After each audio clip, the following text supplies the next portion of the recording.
पेड़ लगाते हैं तो 10 दिन बाद ही फल नहीं देने लगता है। पेड़ लगाया जाता है तो उसमें जल सींचना पड़ता, उसकी रखवाली करनी पड़ती, उसको बड़ा करना पड़ता, फिर उसमें मौसम पर फूल आते, फिर उसमें फल आते। आज तुमने नारियल रख दिया, मतलब पेड़ लगा दिया, उसमें भक्ति का जल सींचो, उसमें श्रद्धा की जाली लगाओ, उसमें विश्वास के साथ वहां पर खड़े रहो। एक दिन ऐसा आएगा, फल भी आएंगे और फूल भी आएंगे। लेकिन नहीं, तुम्हें तो ऐसा चमत्कार चाहिए जो तुरंत कल्याण कर दे। ये तुम्हारी पागलपंती है। हम फिर तुम्हें सावधान करेंगे।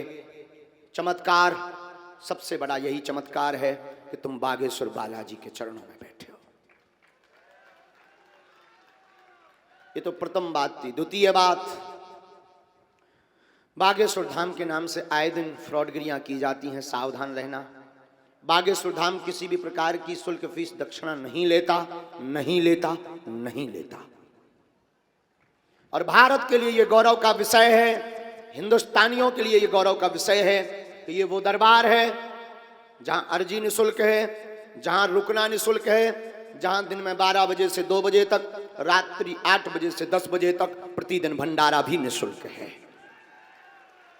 लेकिन कुछ बुजदिल कहते हैं, कुछ कालनेमी कहते हैं कि ठीक है, अर्जी निःशुल्क तो ठीक है, भंडारा निःशुल्क तो ठीक है, पर चढ़ोतरी कहाँ जाती है? चढ़ोतरी तो कमाई होगी धाम की। नक्कटो ठटरी के बड़े हरो, कान खोलकर सुन लो। ये वो दरबार है जहां अर्जी निःशुल्क, रुकना निःशुल्क, भंडारा तो निःशुल्क है ही है। आने वाली संपूर्ण चढ़ोतरी से मठ मंदिर का विकास नहीं होता, धाम का विकास नहीं होता। हर वर्ष गरीब बेटियों का विवाह करवाया जाता है।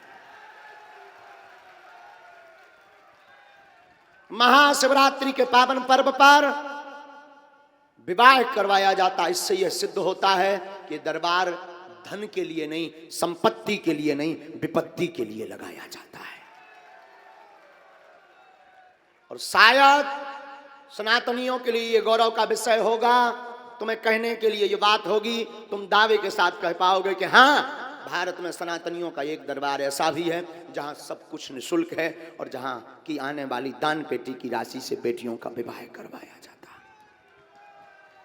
ये बात हमने महिमा बढ़ाने के लिए नहीं कही, तुम अपनी बुद्धि मत चलाना।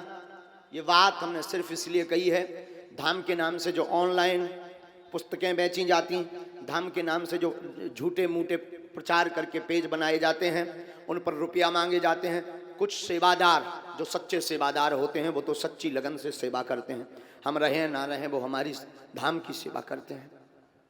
लेकिन कुछ दोगले सेवादार जो लुंगी पहन करके बगल में फोटो खिंचवा करके आपको भ्रमित करेंगे कि हम गुरुजी को आपसे वीआईपी मिलवा देंगे, आपको पर्सनल मिलवा देंगे, आपकी हम मुलाकात करवा देंगे या आपको टोकन नंबर दे देंगे, उनके चक्कर में बिल्कुल ना पड़े। ये दरबार निःशुल्क था, है, तो जब तक प्राण रहेंगे तब तक निःशुल्क रहेगा।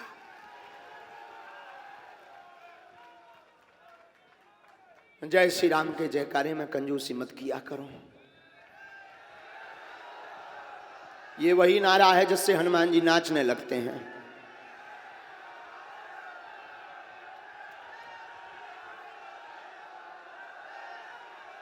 ज्यादा भी मत बोलो, कुछ बाद के लिए बचा करके रख लो। साधुओं, हम आपको सावधान ऑनलाइन फ्रॉडगिरी पर कर रहे थे। सबसे निवेदन है, ये बात सब तक भेज देना। धाम को बदनाम करने के लिए बीच बीच में ये महापुरुष प्रकट होते रहते हैं, उनको तो सेम टू यू है। लेकिन किसी भी प्रकार का शुल्क फीस दक्षिणा ना दें।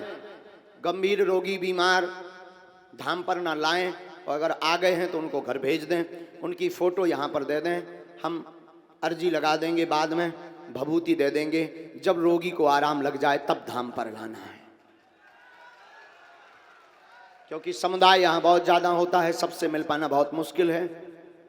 भक्तों का पागलपन बहुत ज़्यादा है, कहीं भगदड़ मच जाए, अब बीमार रोगी तो भाग नहीं पाएगा, टें और बोल जाए तो आफत हो जाए। हाँ, इसलिए बड़ी गंभीरता के साथ हम कह रहे हैं कि उनको रोकना नहीं है। और धाम पर किसी को भी कोई शुल्क फीस दक्षिणा ना दे। अमीर आदमी हो तुम हमें दे सकत, हम सब पचा लें भी। हम जात से ब्राह्मण हैं, ब्राह्मण का धर्म है दान लेना, दान देना, यज्ञ करना, यज्ञ कराना, वेद पढ़ना, वेद पढ़ाना, इतनी सटकर्माणी ब्राह्मणा। तुम अपना मकान, फ्लैट, बंगला, घोड़ा, गाड़ी, सोना चांदी, बैंक की एफडी, खुलना रुपया, बंदे रुपया, लुगाई लड़का भर छोड़ के सब हमारे नाम करवा सका।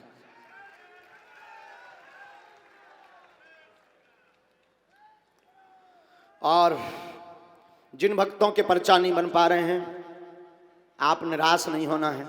दरबार में बैठना ही बड़ा महत्वपूर्ण है, भभूति प्राप्त कर लेना ही बड़ा महत्वपूर्ण है। तुम जरूर नहीं बालाजी की शक्तियों को देख पा रहे हो, पर बालाजी की शक्तियां तुम्हें देख पा रही हैं।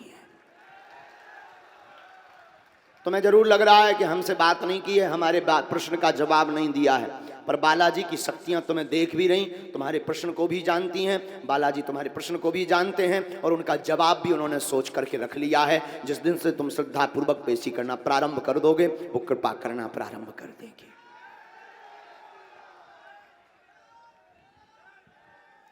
तो आप सब राम नाम का जप करो। जिनके पर्चा बन जाए उन्हें ध्यान पूर्वक पढ़ना है। अंधविश्वास में बिल्कुल भी ना पढ़ें, देखकर विश्वास करें। और धाम पर मंदिर में लड्डुओं का प्रसाद ना चढ़ाएं। हमारे बालाजी को चना का प्रसाद बहुत प्रिय है।